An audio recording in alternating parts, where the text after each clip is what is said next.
nosotros en Almería. Pues bien, voy a empezar con mi exposición, la defensa de sola escritura, y voy a pediros pues que busquéis en vuestras Biblias un texto bastante conocido, en Mateo 15, y voy a leer los primeros 9 versos, ¿ok? Mateo capítulo 15, estoy leyendo de la Reina Valera 60, la que usamos en nuestra iglesia local, y lo voy a leer, ¿ok? El Evangelio de Mateo 15, versículo 1 al 9, dice: Entonces se acercaron a Jesús ciertos escribas y fariseos de Jerusalén diciendo: ¿Por qué tus discípulos quebrantan la tradición de los ancianos? Pues no se lavan las manos cuando comen pan. Respondiendo, Cristo les dijo: porque también vosotros quebrantáis el mandamiento de Dios por vuestra tradición. Dios mandó diciendo: honra a tu padre y a tu madre. No, el quinto mandamiento. Y el que maldiga al padre o a la madre sea condenado a muerte. Pero vosotros decís: cualquiera que diga a su padre o a su madre, es mi ofrenda a Dios, Corbán, es mi ofrenda a Dios, todo aquello con que pudiera ayudarte, ya no ha de honrar a su padre o a su madre.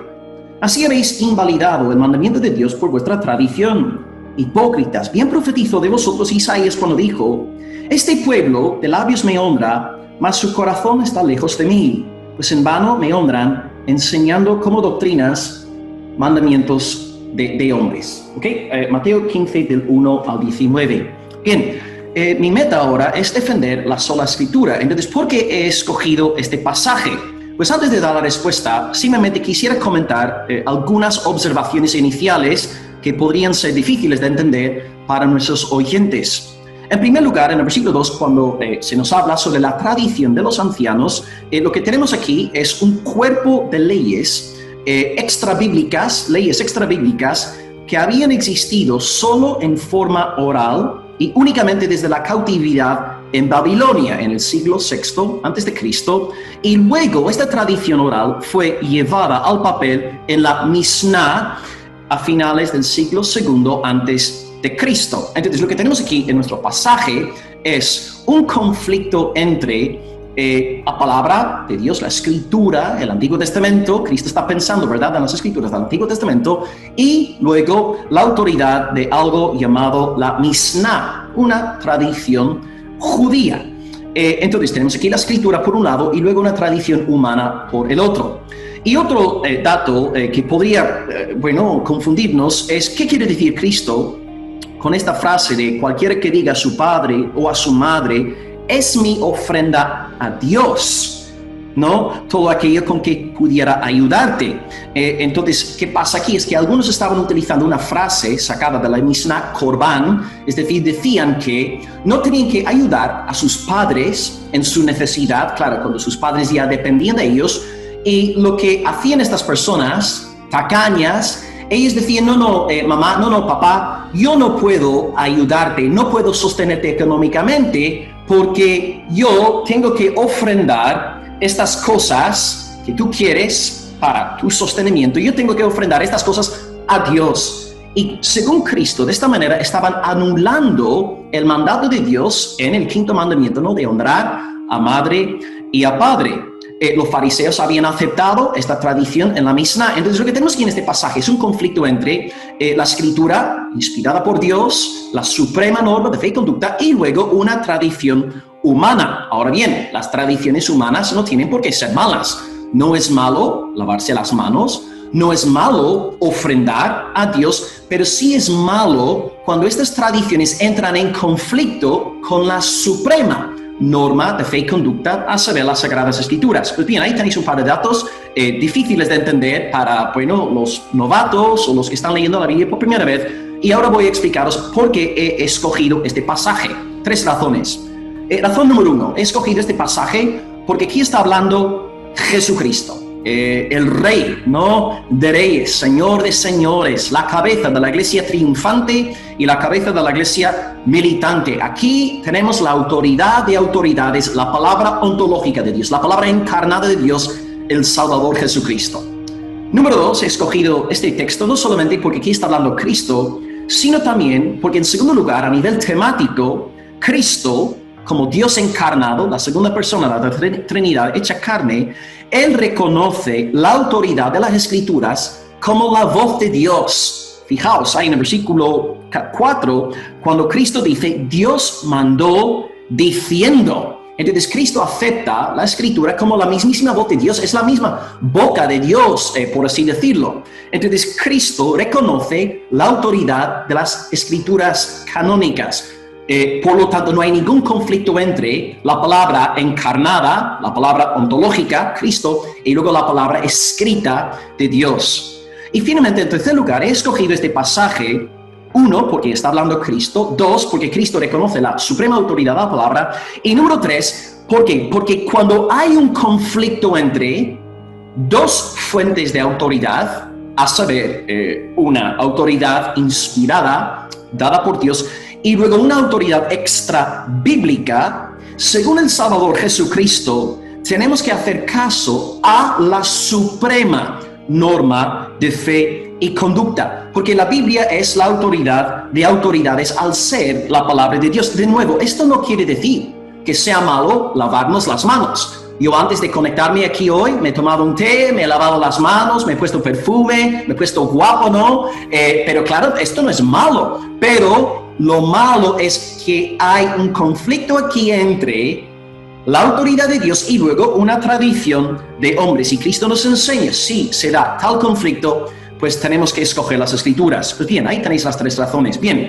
¿qué es entonces la sola Escritura? Pues voy a citar aquí un pasaje de Miguel Núñez. Está citando un pasaje de Norman Geisler, recién difunto apologeta, que murió en julio 2019, el año pasado. Y bueno, cito esta frase de él porque, claro, así no tengo que traducirla al castellano, ¿no? Así que por pereza os cito este texto de Miguel Núñez, nuestro hermano. Dice Núñez, sola Escritura proclama que la Biblia es la autoridad final o la corte de última apelación en todo lo que afirma o implica. Repito, la sola Escritura proclama que la Biblia es la autoridad final o la corte de última apelación en todo lo que afirma o implica. Entonces esta definición es importante porque si aprendemos que cuando hay un conflicto de autoridades, una autoridad tiene que ganar el debate. Este debate es, pues, esta victoria se concede a la voz de Dios. Entonces, ¿por qué reconocemos en las Escrituras la suprema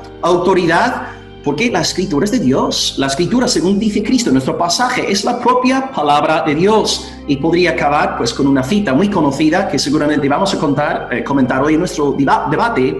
Según Timoteo 3:16, Pablo dice que las Escrituras son inspiradas por Dios. En griego, inspirada por Dios significa, es theopneustos, theo significa Dios, pneustos, del verbo pues soplar. Literalmente, entonces, las Escrituras son exhaladas por Dios. Y Cristo también está 100% de acuerdo. Y ya que estas Escrituras son theopneustos y no las tradiciones humanas, nosotros concedemos suprema autoridad a la palabra de Dios. Así que creo que todo esto tiene mucho que ver con nuestro debate de hoy y también creo que, no voy a entrar en más detalles, pero creo que con estos argumentos puedo como protestante afirmar mi fe en sola Escritura, reconociendo la autoridad del Salvador Jesucristo, reconociendo que la Biblia es de Dios y no de hombres en última instancia, ¿no? Y desde luego por la descripción de Pablo, theopneustos, siendo empleada para describir el texto bíblico y no otras fuentes extrabíblicas. Así que con esto doy mi ponencia por concluida y terminada. Juan, necesito que habilites tu micrófono nada más. A ver. Ahí está. Ahí estamos, perfecto. Si estás listo, arranco con el temporizador. 10 minutos, Juan, y cuando quieras. Muy bien. La doctrina de la sola Escritura, primero voy a ubicarla temporalmente, siglo XVI, la Reforma Protestante, Lutero, pero esos son datos históricos que todos más o menos manejamos. Pero me gustaría puntualizar ¿cuál es el propósito o fin de la sola Escritura? La sola Escritura fue pensada como una restricción, fue pensada como una limitación, fue pensada como una especie de método justamente destinado a evitar o a frenar o a restringir lo que cierto teólogo como Lutero creía que eran excesos de la Iglesia Católica Apostólica Romana. ¿sí? Entonces, tiene una finalidad, digamos, de limitación, que lo que intentara era como trazar una diferencia entre lo que estaba en la Biblia y lo que se había inferido a partir de la Biblia, y que Lutero consideraba que eran excesos hermenéuticos o agregados que no estaban de acuerdo con el espíritu de la Biblia. Entonces hay que entender esto primero, porque esto nos va a dar una pauta de ubicación no solamente temporal, sino conceptual. Entonces, la sola escritura nace en oposición a algo. Eso es algo que tenemos que ver. En segundo lugar, lo que yo voy a sostener, junto con la apologética católica, es que la sola escritura es un principio que nos lleva a la incoherencia y que constituye en sí mismo un círculo vicioso o petición de principio. Pero si bien yo soy católico y sostengo esto, la verdad es que el principio de la sola escritura en sí mismo no significa que la Iglesia Católica sea verdadera. De hecho, hay un montón de personas que no son católicas, pero consideran que el principio de la sola escritura es falso. Por lo tanto, una cosa no lleva lógicamente a la otra. Pero, obviamente, yo como católico me doy cuenta del carácter de incoherencia que tiene el principio de la sola escritura, y voy a explicar por qué. En primer lugar, si la sola escritura es un principio, tiene que ser aplicado con todas sus consecuencias. Y lo que voy a intentar mostrar es que las consecuencias de ese principio nos llevan a contradicciones. En primer lugar, como diría el padre Hayton, Federico Hayton, el principio de la sola escritura tiene un único problema: no está en la escritura. No hay ninguna frase de la escritura que formule el principio de la sola escritura. No aparece en el Antiguo Testamento, no aparece en el Nuevo Testamento, no fue enseñado por Cristo, no fue enseñado por los apóstoles. No tenemos registro del principio en la iglesia primitiva, en los primeros siglos de la iglesia. Más bien tenemos un registro de San Ignacio de Antioquía discutiendo con alguien que le planteaba algo parecido a la sola escritura y diciéndole que no es así. Y después hay razones de orden objetivo, que es que la predicación de la iglesia fue primero oral. La iglesia fundada por Jesucristo, Mateo 16, 18, tú eres Pedro y sobre esta piedra edificaré mi iglesia y las puertas del infierno no prevalecerán. La predicación fue predominantemente oral. Pensemos que el Apocalipsis termina de escribirse a fines del siglo I, o sea, más de 60 años después de la crucifixión. Pensemos que en esa época la escritura, la gente no era tan común como hoy saber escribir. Entonces la gente se comunicaba por vía exclusivamente o principalmente o preponderantemente oral. Pensemos incluso que las famosas citas de Timoteo o de muchas citas del Nuevo Testamento, cuando San Pablo escribe a Timoteo y habla de las escrituras, no estaban escritas las escrituras tal como hoy las tenemos. Si San Pablo, por decir algo, le manda una carta en el año 50 o 60 o 70, obviamente no puede referirse cuando dice las escrituras, no puede referirse al Apocalipsis, porque el Apocalipsis todavía no está escrito. Por lo tanto, el principio de la sola Biblia, sola escritura, no es bíblico. E incluso podremos decir que la misma Biblia remite a algo fuera de la escritura. La misma Biblia remite a algo más allá de la escritura. Fijémonos, por ejemplo, Juan 16, 12, 13. Dice nuestro Señor: mucho tengo todavía que deciros, pero ahora no podéis con ello. Cuando venga Él, el Espíritu de la verdad, os guiará hasta la verdad completa. Pues no hablará por su cuenta, sino que hablará lo que oiga y os anunciará lo que ha de venir. Otro, Juan 20, versículo 30-31. Otros muchos milagros hizo también Jesús en presencia de sus discípulos, que no están escritos en este libro. Mas estos milagros han sido escritos para que creáis que Jesús es el Cristo, el Hijo de Dios, y para que creyendo tengáis vida en su nombre. Otro, Juan 21, versículo 24-25. Este es aquel discípulo que da testimonio de estas cosas, y escribió estas cosas, y sabemos que su testimonio es verdadero. Otras muchas cosas hay también que hizo Jesús, y que si se escribiesen una por una, me parece que ni aún en el mundo cabrían los libros que se habrían de escribir. Segunda carta a Timoteo, capítulo 1, versículo 13 y 14. Dice San Pablo: toma como norma las saludables lecciones de fe y de amor a Cristo Jesús que has escuchado de mí. Conserva lo que se te ha confiado con la ayuda del Espíritu Santo que habita en nosotros.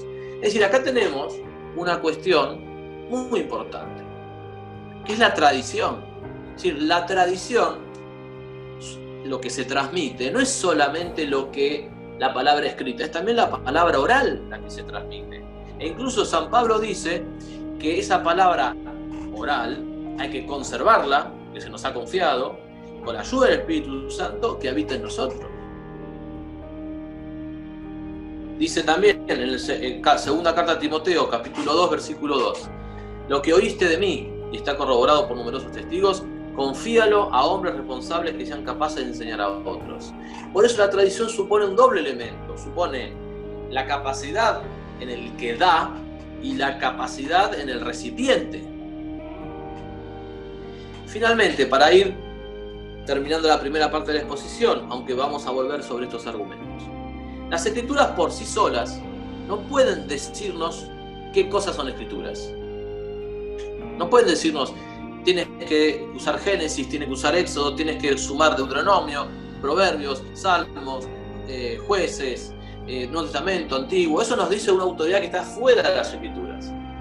Que las Escrituras, que de repente Jesús cite algún fragmento de la Escritura, bueno, sí, Jesús cita fragmentos del Antiguo Testamento, pero eso a lo sumo podría probar que ese versículo es inspirado, no que todo el libro es inspirado. En segundo lugar, las Escrituras por sí solas no nos pueden decir cómo interpretarlas. Incluso, por ejemplo, los mismos cursos que se dan, sé que hay un curso de 6 horas de interpretación que se da sobre estos temas, incluso ese curso está fuera de las Escrituras. Y por último, las Escrituras no nos pueden indicar, de hecho no lo hacen, el procedimiento para derivar consecuencias de las Escrituras y aplicar ese procedimiento a nuevas circunstancias y cosas que no estaban previstas en las Escrituras. De hecho, fijémonos que las mismas denominaciones o iglesias evangélicas, todas se apoyan en el principio de sola Escritura, y hay un montón de diferencias, hay un montón de contradicciones y hay infinitas luchas entre ellos, que son consecuencia de este principio que es un principio antibíblico que conspira contra la unidad. Cristo quiso la unidad de su iglesia y que fue instituido por Martín Lutero.